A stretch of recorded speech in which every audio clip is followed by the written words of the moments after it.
गोष्टी मुलांना खूप काही शिकवून जातात. त्यामुळे मुलांना गोष्ट वाचन करण्यासाठी प्रोत्साहित करा.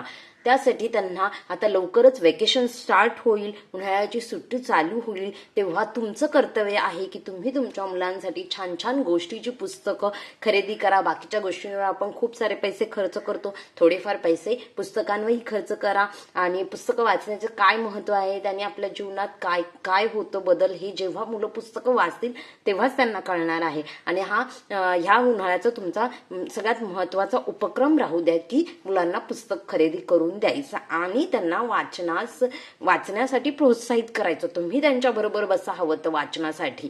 त्यामुळे मुलालाही गोडी येईल की मला एकट्याला नाही वाचायचे, माझ्याबरोबर आई किंवा बाबा बसलेले आहेत. त्यामुळे त्यांनाही वाचण्यामध्ये एक नवीन ऊर्जा निर्माण होईल त्यांच्या वाचनामध्ये. आणि मग बघा मुलं कशी छानपणे वाचन करतात. आणि जो वाचेल तोच वाचेल, हे तुम्हाला तर माहीतच असेल.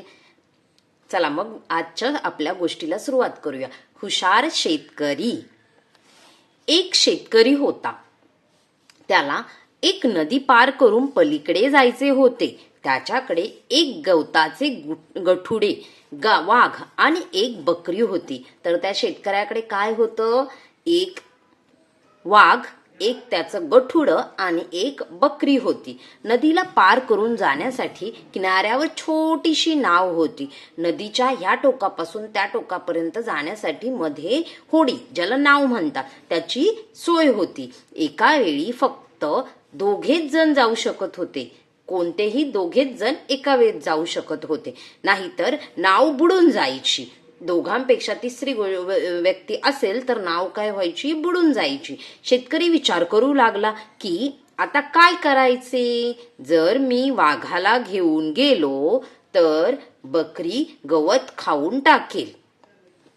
वाघाला जर मी घेऊन गेलो तर ती बकरी काय करेल? ती सर्व गवत खाऊन टाकेल. गवत घेऊन गेलो, कारण त्याच्याकडे गवताचं गठुडं होतं ना. गवत घेऊन गेलो तर वाघ काय करणार? बकरीला खाऊन टाकणार. बघा, खूप छान छान गोष्टी असतात. तुमच्या मुलांना जर वाचता येत नसेल तर तुम्ही ह्या गोष्टी मुलांना सांगूही शकता. काय होईल जर त्याने वाघाला घेऊन गेला तर बकरी काय करेल? गवताचं जे गठुडं आहे तो गवत खाऊन घेईल.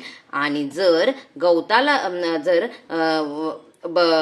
वाघाला नेलं तर बकरी गवत खाऊन घेईल. आणि जर गवताच्या गठुड्याला नेलं तर वाघ बकरीला खाऊन घेईल. अशी द्विधा मनस्थिती त्या शेतकऱ्यासमोर होती.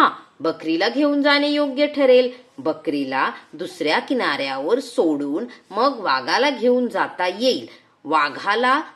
मग त्याने काय विचार केला की बकरीला घेऊन जाणे योग्य ठरेल. मग आपण सगळ्यात पहिलं काय करूया? बकरीला घेऊन जाऊया.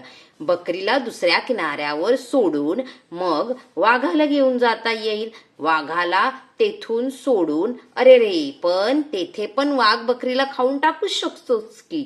मग काय करावे? शेतकरी विचार करत बसला. मग काय झालं? शेतकऱ्यासमोर पुन्हा तोच प्रश्न पडला. बिचारा चिंता करू लागला, पण तो खूप समजदार होता. विचार करता करता त्याच्या डोक्यात एक कल्पना आली. त्याला एक युक्ती सुचली. ती काय बरं? शेतकरी सर्वात आधी बकरीला घेऊन गेला. शेतकऱ्याने काय केलं? सर्वात आधी बकरीला घेऊन गेला. त्याने तिला दुसऱ्या किनाऱ्यावर सोडले. नंतर वाघाला घेऊन गेला आणि वाघाला सोडले आणि बकरीला परत घेऊन आला. कळलं का तुम्हाला? त्याने काय केलं? सर्वात आधी बकरीला घेऊन गेला या किनाऱ्यावरून दुसऱ्या किनाऱ्यावर आणि परत रिटर्न आला. परत त्याने वाघाला घेतलं आणि वाघाला जिथे बकरी होती तिथे सोडलं. पण पुन्हा रिटर्न गवताचं गठुडं आणण्याच्या अगोदर त्याने काय केलं? बकरीला बरोबर घेतलं. कारण बकरीला जर तिथे ठेवलं तर काय होईल? वाघ बकरीला खाऊन घेईल. म्हणून त्याने बकरीला तिथे न सोडता बरोबर घेतलं आणि बकरीला किनाऱ्यावर सोडून गवताचं गठुडं घेतलं आणि गवत नेऊन त्याने कुठे ठेवलं? वाघाजवळ सोडलं. कारण वाघ तर काय गवत खाणार नाही, म्हणजे शेतकऱ्याचं काही नुकसान होणार नाही. सोडून परत तो रिटर्न गेला दुसऱ्या किनाऱ्यावर बकरीला घ्यायला. आणि अशा प्रकारे कोणतेही नुकसान न होता त्याने नदी पार केली आणि आनंदाने आपल्या घरी निघून गेला. बघा, युक्ती ही नेहमी श्रेष्ठ असते, शक्तीपेक्षा युक्ती श्रेष्ठ. त्यामुळे आपल्या शक्तीचा कधीही तुम्ही कोणीही शक्तिशाली जर व्यक्ती असेल तर त्याने आपल्या शक्तीचा गर्व करू नये. कारण की एखादा व्यक्ती जरी दुर्बल असेल पण त्याच्याकडे जर डोकं असेल, बुद्धी असेल तर तिच्या बळावर तो सर्व काही करू शकतो. म्हणूनच नेहमी शक्तीपेक्षा युक्ती श्रेष्ठ. अशा शेतकऱ्याने स्वतःची युक्ती वापरल्यामुळे, डोकं वापरल्यामुळे तो सर्व काही व्यवस्थित घेऊन आपल्या घरी जाऊ शकला, नदी पार करून. त्यामुळे आपण हे शिकतो की शक्तीपेक्षा युक्ती ही नेहमी श्रेष्ठ असते. जर तुम्हाला ही गोष्ट आवडली असेल तर नक्कीच तुमच्या मुलांबरोबर शेअर करा. व्हिडिओ पाहिल्याबद्दल धन्यवाद.